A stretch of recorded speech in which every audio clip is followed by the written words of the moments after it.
안녕하십니까. 분당서울대병원 송걸스입니다. 그 저희가 2014년 정도부터 이제 신경외과랑 같이 이제 방을 쓰게 됐는데요. 저도 그 전까지는 제가 머리 쪽에 뭘 할 거라고 생각을 안 했는데 그때부터 지금까지 온콜은 머리 쪽을 쓰고 있거든요. 그러니까는 뭐 관심이 없으시더라도 사람 일 모르는 거니까요. 재밌게 한번 들어보시면 좋겠습니다. NS 그러니까 신경 쪽에 머리 쪽에 출혈이나 경색으로 많이들 오십니다.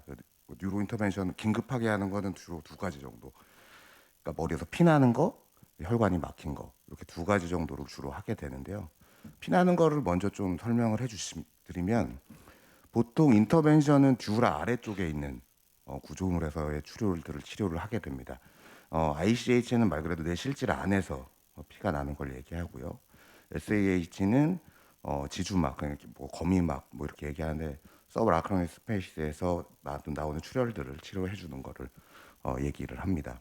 ICH에 대해서 먼저 말씀을 드려보면 대개는 고혈압성 출혈입니다. 그래서 따로 뭐 인터벤션이나 수술 같은 건 진행하지 않고요. 고혈압성 출혈일 경우에는 혈압 조절만 하고 만약에 뭐 나중에 헤모리지가 있으면 그것만 나중에 외과적으로 제거해 주는 수술을 하게 되고 인터벤션이 대상이 되는 것들은 모야모야나 뭐 혈관염 이런 동정맥 기형이라고 해야 되나요? 뭐 그런 것들을 주로 하게 되는데 그런 것들도 보시면은 굉장히 멀고 그 접근성이 떨어지기 때문에 적응증이 그렇게 되게 많지는 않습니다.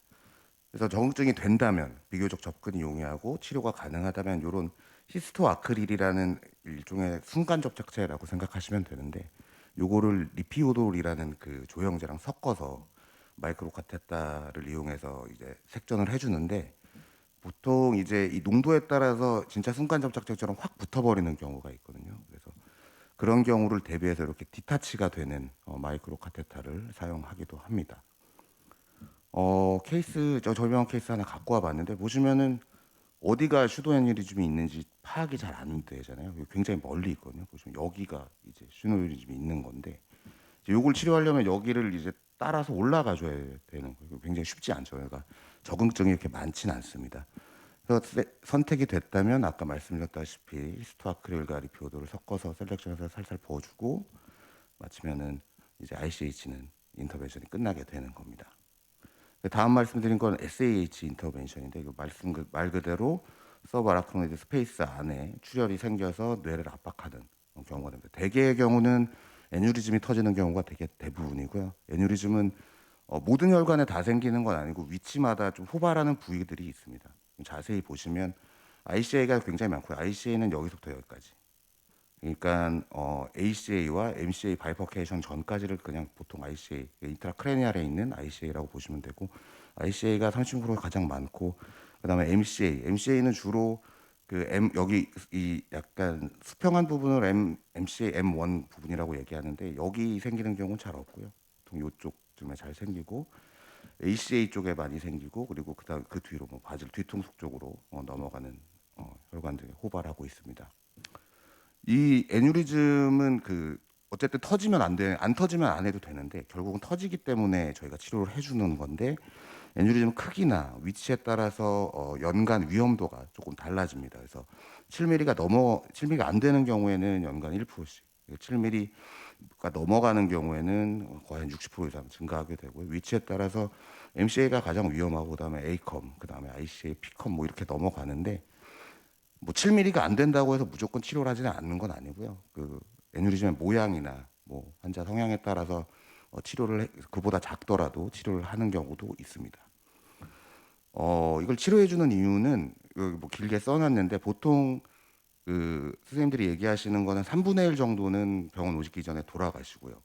3분의 1은 장애가 남고 영구적인 장애가 남고 3분의 1 정도만 비교적 정상적인 생활을 할 수 있다고 합니다.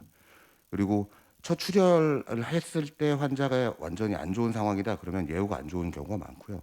그리고 또 여기 써 있지 않지만 재출혈이 됐을 때, 그러니까 첫 번째 출혈이 되고 보통 액티브 블리딩 하면서 병원 오는 경우는 잘 없고 멎어서 오는데 이게 재출혈되면은 치명률이 굉장히 많이 올라간다고 합니다. 그래서 SAH 응급을 많이 긴급 시술로 많이 하는 편입니다.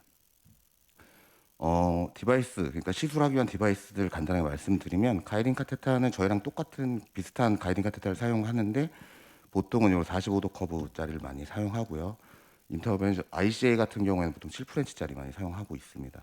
그래서 마이크로 가이드 와이어는 싱크로라는 와이어 많이 쓰는데 저희 옛날에 런스루처럼 거의 마켓슈 90% 이상을 차지하고 있는 와이어입니다. 그만큼 그 와이어가 트래커빌리티가 굉장히 좋아서 아까 보셨던 그런 굉장히 꼬불꼬불한 뇌혈관도 굉장히 잘 따라 올라가고 있습니다.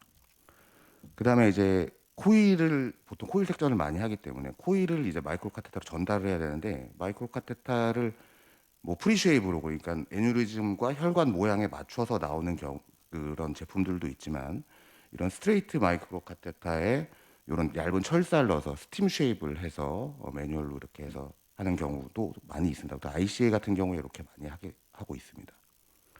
그다음에 이제 코일인데요. 코일은 보통 백금 코일을 많이 사용하는데 크게 두 가지 종류로 360도 타입의 컴플렉스 타입 그리고 이렇게 헤리컬 타입 두 가지 타입을 사용합니다. 근데 이게 보통은 이런 컴플렉스 타입은 프레임 코일이라고 해서 처음에 이제 다음 코일들, 필링 코일들이 잘 들어가게끔 이제 벽을 쌓아주는 역할을 많이 하는데 교수님 성향에 따라서 편한 걸 사용하게 됩니다. 디타치를 해야 되잖아요. 디타치면 존이 존재합니다. 그래서 회사에 따라서 디타치하는 스타일이 다릅니다. 보통 이런 많이 마켓쇼가 굉장히 큰 회사 여기는 이제 그 전기 분해를 이용하여 금속 전기 분해를 하고 여기는 그 코일이 글루로 붙어져 있는데 그 글루를 열로 떼는 그런 방식을 사용하고 있고요. 코디스 같은 경우에는 그 저희 인디플레이터를 여기서 수압으로 제거하는 그런 방식을 사용하고 있습니다.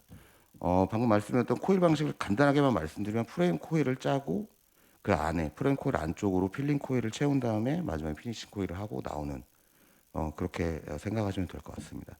테크닉도 여러 가지가 있는데요. 보통 이렇게 애뉴리즘 돔이 굉장히 크고 내이 굉장히 좁을 경우에는 마이크로 카테터 하나만 이 안에 위치시켜도 이렇게 코일을 예쁘게 하는 게 가능하지만 이 네 개 굉장히 이렇게 넓은 경우에는 하나 가지고는 사실은 계속 흘러나오기 때문에 쉽지 않겠죠. 그래서 마이크로 카테터를 두 개 이상, 많이는 세 개까지 써서 이렇게 코일들이 그 안에서 같이 엉기게끔 만들어서 엠볼리제이션을 하는 경우를 멀티플 마이크로 카테터라고 합니다. 그리고 저희는 스텐트를 혈관 넓히기 위해서 많이 사용하는데 신경외과 쪽에서는 이제 그 지지물로서 스텐트 내이 굉장히 넓을 경우에 이 넥을 막아주는 지지물로서 사용을 하게 됩니다. 또 이런 스텐트뿐만 아니라 벌룬 그러니까 나이가 너무 젊은 사람들도 생기는 경우가 있기 때문에 스텐트를 하게 되면 약을 계속 먹어야 되지 않습니까? 그래서 벌룬을 어시스트로 사용해서 색정을 하고 나오는 경우도 많이 있습니다. 간단한 케이스 하나 보시면 뭐 VA인데 보시면 마이크로 카테터 셀렉션을 해놓고 그 스탠드를 바로 깔면 되는데 내게 굉장히 넓기 때문에 그냥 하기 굉장히 어렵죠. 그래서 스탠드를 바로 깔면 되는데 스탠드 깔면 스탠드 디플로이 하는 거에 따라서 마이크로 카테터가 도움을 찌를 수가 있거든요. 그래서 대개는 완충 장치로 코일을 하나 이렇게 풀어서 넣어놓고 스탠드 디플로이를 하는 경우가 많고요. 이렇게 스탠드 해놓고 코일 이렇게 넣어주면서 중간중간 엔지오로 확인해서 얼마나 막혔는지 보고 이런 식으로 막혀 있는 이렇게 뭐 다이 스태그네이션이 없다 그러면은 시술을 종료하고 있습니다. 기타 디바이스들도 많이 있습니다. 요새는 이제 애뉴리즘 굉장히 큰 경우에는 자이언트 애뉴리즘들 같은 경우는 이렇게 진짜 큰 경우들도 많거든요. 50 이상, 50mm 이상 되는 경우도 많이 있기 때문에 이런 경우에는 최근에 이제 웹이라는 디바이스를 사용합니다. 저희 ASD랑 비슷한 재질인데 이렇게 애뉴리즘 안에 이렇게 하나 그 웹 디바이스를 뚝 떼놓고 나오는 이런 경우도 있고 플로우 다이버터라고 해서 그러니까 그라프트 같은 역할인데요. 그라프트 패브릭 때문에 아무래도 머리 혈관 안에 들어가게 프로파일이 너무 커지기 때문에 철망을 굉장히 촘촘하게 말아가지고 플로우를 다이버팅 시키는 이런 디바이스들도 최근에 라지 애니리즘이나 자이언트 애니리즘에도 많이 쓰고 있습니다. 이제 다음은 이제 경색 이제 머리 막힌 건데요. 이제 머리가 막힌 이렇게 와서 찍어보면 이렇게 MCA 쪽이 막혀 있는 경우 있습니다. 그러면 대개는 이제 처음에 저희 같은 경우에 시도하는 게 이제 마이크로 카테터를 넘겨서 요런 이걸 리트라이버블 스텐트라고 얘기하는데 요거를 마이크로 카테터를 병변 디스탈로 넘겨서 디스탈의 혈관이 정상인지 확인하고 이 리트라이버블 스텐트를 펴서 이 스롬보스를 잡아서 끌어내리는 형식으로 하게 됩니다. 그래서 피고 나서 이렇게 끌어내립니다. 굉장히 환자분이 아파해요. 혈관이 머리 혈관이 늘어나면서 굉장히 아파하시기 때문에 또 이거 할 때는 마취도 못 하거든요. 그래서 굉장히 어려워하고 있습니다. 근데 실제로 이렇게 깔끔하게 빨려 나와가지고 이렇게 되는 경우는 거의 없고요. 거의 길게 하면 뭐 3시간, 4시간 이상 약 주고 녹이고 다시 빨아내고 막 이런 과정을 굉장히 반복해서 쉽지 않은 시술이라고 말씀드리고 싶습니다. 이거는 워낙은 있었던 건데 최근에 이제 좀 업그레이드해서 나온 제품 페넘브라라는 제품인데 저희 석션 카테터라고 생각하시면 됩니다. 그래서 기계를 연결해서 온을 시키면 여기 음압을 주어주면서 이걸 원래는 빨아들였는데 최근에는 요 안에 이 심이 이 코어가 왔다 갔다 하면서 서봇을 쪼개주면서 빨아주는 이런 디바이스들도 나와 있다고 합니다. 저희는 아직 사용을 해보진 않아가지고요. 네. 이거 되게 뜬금없는데 제가 그래도 신경과 한 5년, 6년 하면서 같이 일하면서 갖고 와본 거면 이게 제가 많이 느낀 게 있어요. 이 점수가 뭐냐면 그 저희 보험 수가 소정 점수예요. 보면은 보통 병원마다 1점에 대한 가격이 다르고 이 점수에 그 각 병원 1점에 대한 가격을 곱해서 수가를 받게 됩니다. 보시면 ICA 엔조 이거 하나 하는 겁니다. 한쪽 편측 하나 하면 4,200점이에요. 저희 CAG, LCA, RCA 같이 치고 3,500점입니다. 근데 보통 신경외과에서 시술을 하면 ICA 2개, VA 하나 혹은 포베스를 다 찍습니다. 포베3라고 하는 거는 보스 ICA, 보스 VA를 다 찍는 걸 얘기하는데 7,000점이 넘어요. 거의 8,000점 가까이 됩니다. 저희 KBG 베스를 뭐 이식된 거 다 찍어봐야 하나 찍어봐야 5,000점밖에 안 돼요. 수가가 되게 낮습니다. 저희가 신경외과에 비해서 PCI 원베스라면 12,000점 정도 줘요. 그러면은 얘네 디태처블 코일 엠보 하나 그 아까 스탠드 그 짧으면 1시간 안 걸리거든요. 얘네 좀 작은 거든 17,000점입니다. 가장 충격적인 건데요.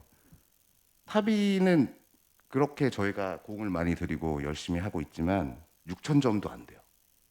그러니까 제가 이런 말씀을 드리는 건 뭐 저희가 뭐 할 수 있는 건 없지만 그래도 이런 걸 알고 있는 거하고 모르는 거하고 좀 차이가 있다고 보거든요. 그래서 이런 걸 좀 아시고 조금 소문도 좀 내시고 그러면 교수님들이 좀 힘도 쓰고 그러면 저희도 좀 수가가 좀 좋아지지 않을까라는 생각에 마지막에 준비해봤습니다. 발표 마치겠습니다. 감사합니다.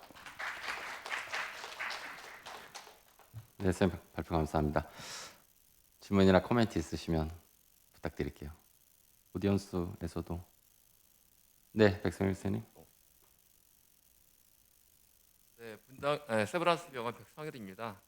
제가 분당 서울대병원에서 많이 하고 있는 걸 알고 있는데 저희도 같이 하이브리드 병원에서 하고 있는데 제가 궁금한 거는 지금 코일을 놓잖아요. 그러면 그 애뉴리즘 오리피스에 그 나오지 않게 스텐트를 놓잖아요.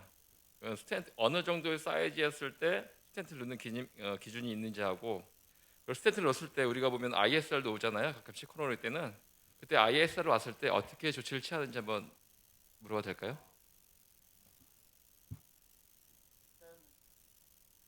일단 스테트 넣는 기준은 보통 그 내게 넓고 좁다의 판단을 그러니까 50%로 보거든요. 그러니까 돔 크기에 비해서 내 크기가 50%보다 크다. 그러면은 넓다고 봅니다. 근데 이제 그걸 50%보다 넓다고 해서 무조건 하진 않고요. 교수님들 판단으로 해서 환자의 나이가 좀 젊다 그러면 아까 말씀드렸던 것처럼 스텐트를 쓰지 않고 그냥 더블 마이크로나 이렇게 하는 경우가 있고 환자분들 나이가 좀 있고 비교적 좀 위치나 모양이 좀 어렵다 시술하기 어렵다 그러면 스텐트 되는 경우가 있고요.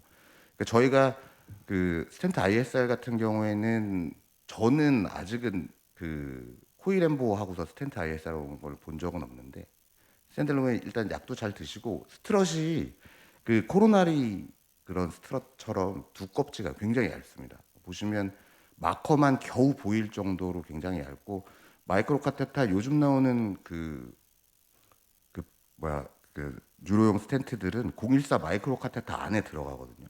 셀프 익스펜더블로. 굉장히 스트럿이 얇기 때문에 저는 아직까지는 그렇게 ISR이 생긴 건 한 건 본 적은 없는 것 같습니다. 네, 이성훈 쌤. 네, 그 보험 수가나 이런 거 같은 경우는 제가 알고 있는 거로는 이제 늦게 생기다 보면 이게 파일을 나눠 먹는 거하고 똑같거든요. 하나의 파일을 어느 쪽에다 많이 비중을 두고 이렇게 하는 거고 코로나19 같은 쪽에서는 처음에는 높았다가 이게 자꾸 떨어지는 것도 있는 것 같아요. 그래서 그런 거 말고 또 다시 지금 그러니까 캐스랩에 있으면서 뉴로를 하고 있잖아요. 네, 지금 다 하고 있습니다. 네. 그러니까 이거는 업무 그런 적의 비중이 굉장히 클 것 같은데 그런 영향으로 저희도 지금 광명에서 그런 적이 경향도 약간의 있거든요. 그래서 그런 거를 준비하는 것 우리 처음부터는 좀 이렇게 막으려고 그런 노력을 많이 하는데 그게 이제 어떤 병원 정책이나 정부 시책이나 뭐 이런 거에 따라서 그렇게 변하는 것 같은데 그 설레 한번 경험을 하신 분 쪽에서 네. 어떤 것들을 좀 장단점이나 아니면은 뭐 또 다른 부서하고 또 커뮤니케이션을 해야 하잖아요. 네, 네. 거기서 중요한 점이 뭔지 좀 한번 말씀해 주시면 좋겠습니다.